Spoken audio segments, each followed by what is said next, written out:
Златните маски што пред еден век се пронајдени во кнежевската гробница во Охридското село Требеништа остануваат на туѓотло.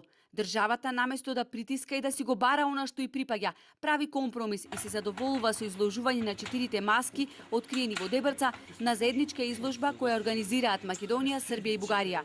Оригиналите од овие значајни артефакти, 4 на број, остануваат во музеите во Белград и Софија.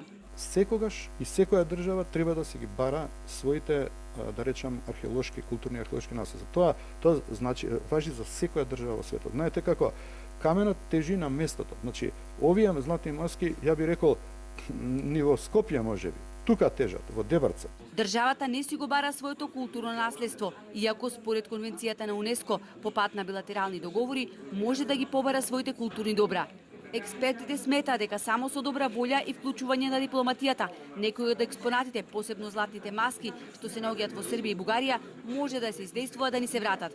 Тоа е, како да речем, процес на повраќање на културните, археолошките, да речем, вредности, е малку така, да речем, комплицирано се изведува. Значи, потребна е добра волја. Треба константно да се обидуваме, нели се?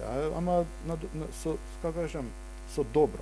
Македонија не треба да се задоволува и да биде благодарна со она што ни го подаруваат.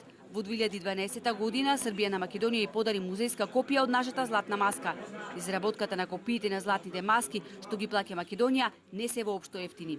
И од општина Дебрца, на чија територија се пронајдени маските, вела дека државата треба да ги обезбеди оригиналите. Доколку општината обезбеди пари од странски фондови, планира стариот задружен дом во Требеништа да го претвори во музеј. И тука да бидат изложени кога веќе не можат оригиналните археолошки вредности, барем реплики на тие, односно копии на тие археолошки вредности. Инаку местото каде што се пронајдени златните маски во Требеништа воопшто не е обележено.